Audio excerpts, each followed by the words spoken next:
want to be too negative, but I think there has to be a reality check. You know, when you go in, assuming a product's going to be a 510K, you have a general sense of how long this will take.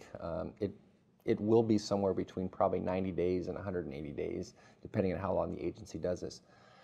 I think at a PMA, at least you know what the rules of the game are, and they've done a lot of these, and they're pretty comfortable knowing what those timelines are going to look like, and you know what the cost and time, which is really important to investors.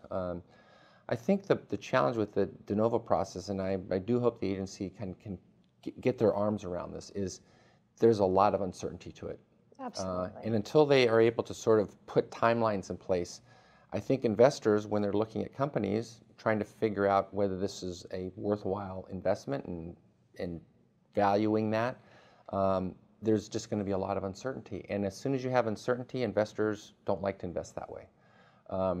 So the learning will be is, I think for investors and companies, when they're knowing that this is going to be a de novo path, they're going to have to be conservative in the terms of the timelines. You know, I would never have guessed this was going to be a 2-year process for us. We had seen one other de novo before us that was 2 years, or one other mobile technology, and we just said, oh, we would never end up. Our device is so simple. It's not life-threatening. It doesn't touch patients. It's just an iPad in the operating room.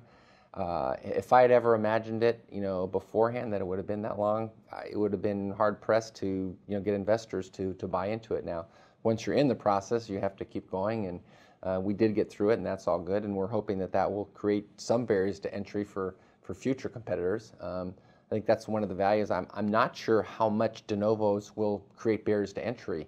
You have some of the benefits of a little faster than a PMA, but you don't have any of the benefits of the competitive advantages for PMA. So I think it's going to be something companies are going to have to really think through. Is this de novo path really something they want to go to? I would say in terms of what I would do next, or next time I have a de novo, is to really take advantage of that new pre-submission process. The nice thing about the pre-submission process is that you can present to the FDA all of the information about your product and start to educate them about your product. But yet everything doesn't really have to be set in stone, because what you're presenting is, here's the background about our product, here's the testing we plan to do, here's the acceptance criteria, here's the sample size, et cetera. But you don't have to already have that all complete. You can be working on that while you're working on your pre-submission process, which is a 90-day process. And so you get that all into the FDA, they get a first pass look at things, they get to help guide you a little bit, and then you go into the de novo process. So they come in with a head start, and you come in with a head start, and hopefully that would help move the process forward more quickly. I always encourage anybody to go back and meet face-to-face with the agency. That's a good point. I mean, even from our standpoint, we finally got to meet the people we were talking to, and we realized that they're real people, and they have real lives, and they're trying to do real jobs.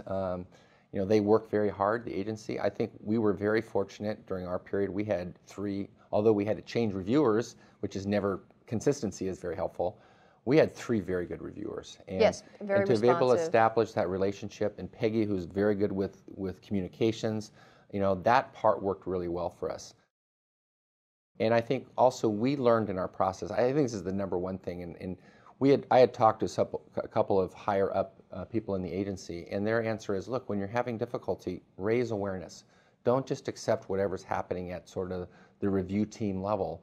If you think it's very unreasonable, you know, open the question and raise it to supervisors, or the supervisor's supervisor if need be, just like you would if you have any complaint inside of a company. And I think the agency is really trying to work to that. And there was clearly some higher level folks that got involved on a couple of issues that were able to come in and negotiate between us and the review team to say, look, this is where it should end up. And you know, we have our opinions, the agency has their opinions, and they're usually not necessarily mutually on the same line all the time. But having a process to come through with it, I think that was the one thing I really learned here, is it can help to raise awareness at higher levels inside the agency, and don't be afraid to do that. Right. The team's not going to come back in, you're not going to get penalized for doing that. We unfortunately got to be the sort of, you know, plow the field a little ahead of other people, so Hopefully people following us will have the benefit of that, and our next generation products will have the benefit from that. And I think, as Milt said, if you plan that it's going to take a chunk of time, you might be pleasantly surprised. But you need to plan for a longer time period than a 510K, for sure.